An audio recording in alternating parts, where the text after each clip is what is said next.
যে বাংলাদেশের মিডিয়ায় আমরা দেখেছি যে আওয়ামী লীগকে নিষিদ্ধ করা হয়েছে। যদিও এই ব্যাপারে বাংলাদেশ জাতীয়তাবাদী দল বলেছিল যে নিষিদ্ধের বিষয়টা কাকে গ্রহণ করবে বা করবে না এটা জনগণের বিষয়। এটা কোনো অবস্থাতেই আইন আদালত অথবা সরকারি সিদ্ধান্তে যে করার যে প্রক্রিয়া এটার সাথে বিএনপি কিন্তু সবসময় দ্বিমত পোষণ করেছে।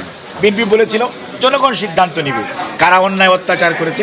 তবে বিএনপি সবসময় একটা কথা আমরা বলছি, সেটা হচ্ছে দোজওয়ার এই গণহত্যাকারী এবং এটার যারা আদেশ দিয়েছে তাদেরকে আইনের আওতায় এনে যথাযথ বিচার করা, এবং সেটি সাবেক প্রধানমন্ত্রী হোক, ওনার দলের বড় বড় নেতারা হোক, অথবা দলের অন্যান্য যে কর্মীরা আছে যারা এগুলোর সাথে, এবং সরকারি কর্মকর্তা কর্মচারী যারা অতি উৎসাহী হয়ে বিভিন্ন বাহিনীর লোক এবং অনেক সংস্থার লোক, সর্বোপরি আপনার প্রশাসন দেখেন, বিচারালয় দেখেন, অনেকে ওয়ান স্টেপ এহেড তারা অতিরিক্ত মানে আপনার করেছে যেটি তাদের জুরিডিকশনের মধ্যে পড়ে না।